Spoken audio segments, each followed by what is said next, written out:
ဆရာဒေါက်တာဖြိုးတီဟာမမီမလျော်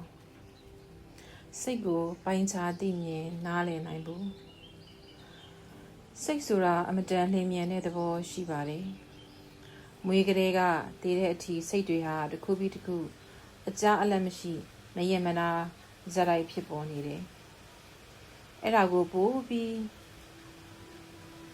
အသေးစိတ်ကြကြခွဲချမ်းစိတ်ဖြာနိုင်ဖို့အတွက်ဒီဖြစ်စဉ်လေးနဲ့ဥပမာပေးပါမယ်လူတစ်ယောက်ဟာအစိုးပြိုင်ပွဲတစ်ခုလာပြိုင်တယ်အရင်ဆုံးဒီအဆောက်အုံရဲ့ခြံဝင်းထိပ်မှာလုံခြုံရေးနဲ့တွေ့ရမယ်သူက ID တွေဘာတွေစစ်ဆေးမယ်ဟုတ်တယ်မှန်တယ်ဆိုအဲ့လက်ခံတဲ့နေရာ reception စီခေါ်လာမယ် reception ကဒီလူကိုလက်ခံမယ်အချက်လက်တွေဘာတွေဖြည့်ပြီးမှတ်တမ်းတင်မယ်ဒီလူဟာပြိုင်ပွဲဝင်ဆိုတာကိုပဲသိမယ်တန်ကောင်းသလားမကောင်းဘူးလားသူမသိဘူးသူ့အလုပ်မဟုတ်ဘူးပြီးတဲ့အခါအတန်စစ်ဆေးတဲ့အခန်းစီကိုပို့မယ်သူကစိုးတက်တာတေချာပြီးစိုးစင်ပေါ်တင်ပေးမယ်အဲ့ဒီမှာစင်အောက်ကပြိတ္တတွေကခန်းစားနားထောင်မယ်နှစ်သက်တယ်ဆိုအားပေးမယ်မနစ်သက်ဘူးဆိုလျှောက်မယ်စသဖြင့်တုတ်ပြန်ကြမယ်ကျွန်တော်တို့ရဲ့စိတ်ဆိုတာဒီဖြစ်စဉ်အတိုင်းဖြစ်နေတာပဲပြင်ပမှာအစင်းအတန်အနံ့အရသာအထီအတွေ့တွေးစရာဆိုတဲ့အာယုံ6ပါးရှိတယ်ခဏကအစိုးပြိုင်ပွဲလာပြိုင်တဲ့လူတွေပေါ့ဒီအာယုံတွေကျွန်တော်တို့စီဝင်နိုင်ဖို့ဆိုတာတတိကယူပေးမှရတယ်စဉ်းစားကြည့်လေတခါတလေတတိမကတ်ထားရင်မျက်စိရှိမှရှိနေလဲမမြင်ဘူးတချင်းတောင်ဖွင့်ထားတယ်မကြားဘူးအစားစာစားရင်ရုပ်ရှင်ကြည့်တယ်ဆိုရုပ်ရှင်ကိုတတိကရောက်နေတော့စားတဲ့အရာသာဘာမှန်းမသိလိုက်ဘူးအထီးတွေ့ဆိုထင်ရှားဆုံးကလေရှူတာပေါ့စက္ကန့်မလက်ဒီလေနဲ့ဒီနှာသီးပြားအထီးနေပေမဲ့ဘယ်နှခါညာတတိထားမိလို့လဲဒါကြောင့်လေတတိမမူဂူမမြင်ဆိုပြီးတော့ပြောကြသေးတာသဘောကဒီအာယုံတွေနဲ့ထိတွေ့နေပေမဲ့တတိကတ်မထားရင်ဘာမှမသိဘူးဒါကြောင့်တတိသည်အာယုံကိုယူဆောင်ပေးတဲ့သဘောစိတ်ကိုအာယုံနဲ့ထိတွေ့စုံစည်းစေတဲ့သဘောရှိတယ်အဆိုပြိုင်ပွဲလာပြိုင်သူကို reception ကပြိုင်ပွဲဝင်အဖြစ်မှတ်တမ်းတင်တယ်လို့မျိုးဒီအာယုံကိုစိတ်ကသိပေးတယ်မြင်ရင်မြင်တယ်ကြားရင်ကြားတယ်အနံ့ရရင်ရတယ်ထိရင်ထိတယ်ပေါ့သူကဘာမှအကဲမဖြတ်ဘူးမစစ်စေးဘူးမဆုံးဖြတ်ဘူးသိတဲ့အလုပ်ပဲလုပ်တယ်ဒါကြောင့်အသိစိတ် consciousness ဆိုတာအာယုံကိုသိတဲ့သဘောဖြစ်တယ်သူကနေသိလိုက်တာကိုမှ perception လို့ခေါ်တဲ့တညာကအသစ်ဆိုထပ်မှတ်လိုက်တယ်အာယုံအဟောင်းဆိုအတိတ်ကမှတ်သားမှုခဲ့တာတွေနဲ့တိုက်ဆိုင်စစ်ဆေးအကဲဖြတ်တယ်အဲ့ဒီအပေါ်အခြေခံပြီးမှခံစားမှုဝေဒနာ feeling ဆိုတာပေါ်လာတယ်ဥပမာလူတစ်ယောက်ရဲ့ဓာတ်ပုံကိုမြင်ရင်အတိစိတ်ကမြင်တယ်သိတယ်တညာမှာတော့သူ့ကိုချစ်စရာကောင်းတယ်လို့မှတ်တဲ့သူရှိမယ်မုန်းစရာကောင်းတယ်လို့မှတ်တဲ့သူရှိမယ်အဲ့ဒီလိုမှတ်သားထားတဲ့အပေါ်မူတည်ပြီးဖြစ်လာတဲ့ခံစားမှုကမတူဘူးတယောက်ကချစ်ခင်တဲ့ခံစားမှုအပေါ်မယ်နောက်တယောက်ကယွန်းရှာမုန်းတီးတဲ့ခံစားမှုပေါ်မယ်အကြားဆိုလဲထိုနီး၎င်းမယ်ဗုဒ္ဓဘာသာဝင်တွေအတွက်ပြိယုတ်တန်ကြားလိုက်တာနဲ့စိတ်ကကြည်လင်သွားတယ်ဘာလို့လဲဆိုတော့ဒီအတန်ကိုနှစ်သက်စရာကောင်းတယ်လို့မှတ်သားထားလို့တခြားဗုဒ္ဓဘာသာဝင်တွေအတွက်ကြတော့ဒီအတန်ဒီတာမန်ပဲဒူရင်ဒီကြိုက်တဲ့သူကအဲ့ဒီအနံ့အရာသားနဲ့နှစ်သက်တယ်စားကြံလာတယ်မကြိုက်တဲ့သူကြတော့အဲ့ဒီအနံ့ကိုစိတ်ပြက်တယ်နှာခေါင်းပိတ်တယ်ဒါကြောင့်ပညာသည်အာယုံကိုမှတ်သားပေမဲ့တဲ့သဘောအကဲဖြတ်တဲ့သဘောရှိပြီးဝေဒနာကတော့အာယုံကို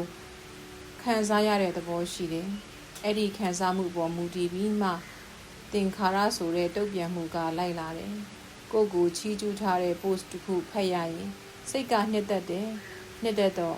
ကျေးဇူးတင်စကားဆိုတယ်ကိုယ့်ကိုဆဲထားတာမြင်ရင်တော့စိတ်ကဒေါသဖြစ်တယ်ဖြစ်တော့ခွန်းတုတ်ပြန်တယ်ပြန်ဆဲတယ် ဆိုတော့သင်္ခါရဆိုတဲ့ mental activity ကအာယုံကိုတုတ်ပြန်တဲ့သဘောရှိတယ်ပြန်ချုပ်ရရင်တတိသည်အာယုံကိုယူပြီးတဲ့သဘောအသိစိတ်သည်အာယုံကိုတည်တဲ့သဘောပညာသည်အာယုံကိုမှတ်သားအကဲဖြတ်တဲ့သဘောဝေဒနာသည်အာယုံကိုခံစားတဲ့သဘောသင်္ခါရသည်အာယုံကိုတုတ်ပြန်တဲ့သဘောဆိုပြီးရှိပါတယ်ကိုတယောက်ယောက်ကလာဆဲလို့စိတ်တိုးပြီးပြန်ဆဲလိုက်တယ်ထားတကယ်ဆိုရင်စက္ကန့်တောင်မကြာဘူးသို့တော့အဲ့ဒီအချိန်ခဏလေးအတွင်းမှာခုကျွန်တော်ရေးတဲ့ဖြစ်စဉ်ကြီးကဖြစ်သွားတယ်တရားထိုင်နေဝိပဿနာအားထုတ်တယ်ဆိုတာကိုယ်စိတ်ရဲ့တဘာဝတရားကိုတေချာသိအောင်ပိုင်းခြားရှုမြင်နိုင်အောင်ခွဲခြမ်းစိတ်ပြန်နိုင်အောင်လေ့ကျင့်နေခြင်းသာဖြစ်တယ်အဲ့ဒီလိုသိတော့ဘာဖြစ်သွားတော့လဲဆိုရင်တတိလက်လွတ်နဲ့တုတ်ပြန်တာတွေနေသွားတာပေါ့ပုံမှန်လူကကိုယ်ကိုဆဲတဲ့အတန်ကြားလိုက်ရင်ဒေါသဖြစ်ပြီးတစ်ခုပြန်လုပ်ပြီးသားဖြစ်ရောခုလိုကိုယ်စိတ်ကို slow motion နဲ့မြင်ထားတဲ့သူကကြတော့ဒီအတန်ကိုကြားတယ်တညာနဲ့တိုက်စစ်တယ်အဲ့ဒီဆဲထားမှန်းသိတယ်သိတော့မနစ်သက်တဲ့ခံစားချက်ဖြစ်လာတယ်အဲ့ဒီလိုကနေတုတ်ပြန်ခြင်းနဲ့စသဖြင့်အဆင့်လိုက်တတိထားမိနေတဲ့အခါလက်လွတ်စပယ်မတုတ်ပြန်မိတော့ဘူးဗုဒ္ဓပြောတဲ့ခန္ဓာ၅ပါးဆိုတာဒါတွေပါပဲအပေါ်မှာရေးထားတဲ့အတိစိတ်မှတ်သားမှုခံစားမှုတုတ်ပြန်မှု၄ခုနဲ့ရုပ်ခန္ဓာကိုယ်နဲ့ကိုဆိုလိုတာ body and mind ဆိုတာကိုမှ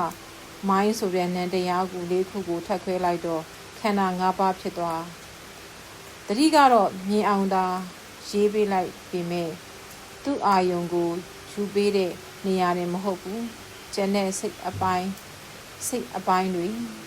အစိတ်အပိုင်းတွေအဆင့်တွေမှာလည်းပါနေပါတယ်ဥပမာ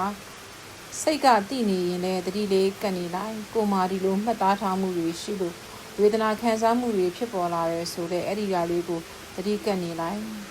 ဝေဒနာနဲ့နောက်ကနေစိတ်ကလှက်ခတ်လာပြီးတုတ်ပြန်ချင်လာပြီးဆိုတဲ့အဲ့ဒါကိုတတိကနေကပ်နေမှအဆင်ပြေတယ်ဒါကြောင့်လေဗုဒ္ဓအဆုံးအမမှာတတိကအမတန်အရေးကြီးတာတတိဆိုတာအစောက်ချက်ပဲအစောက်မရှိရင်အစောက်အောင်တစ်ခုဟာလူတကာဝင်ချင်တိုင်းဝင်ထွက်ချင်တိုင်းထွက်လို့ရတဲ့ဇရက်လိုဖြစ်သွားလိမ့်မယ်အဲ့ဒီလိုပဲကို့မှာတတိလက်လို့ဖြစ်နေရင်ဒေါသဖြစ်စရာမြင်ရင်ဒေါသဖြစ်လိုက်ဝမ်းနေစရာမြင်ရင်ဝမ်းနေလိုက်တက်မက်စရာမြင်တက်မက်လိုက်ဒီနေ့လောဘဒေါသတွေနဲ့သာဖြစ်နေလိမ့်မယ်ဒီနေ့ခေတ်မှာ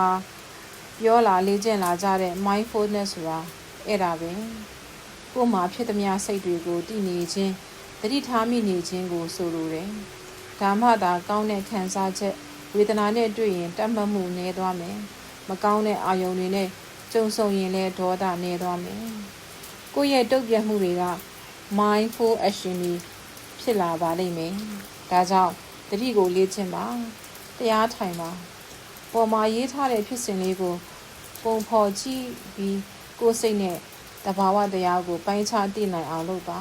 ဒါဆိုအတိုင်းအတာတစ်ခုထိစိတ်အေးချမ်းလာကျဉ်းလည်လာတုတ်ပြန်ပုံတွေပိုထိရောက်အဆင်ပြေလာတာကိုတွေ့ရပါလိမ့်မယ်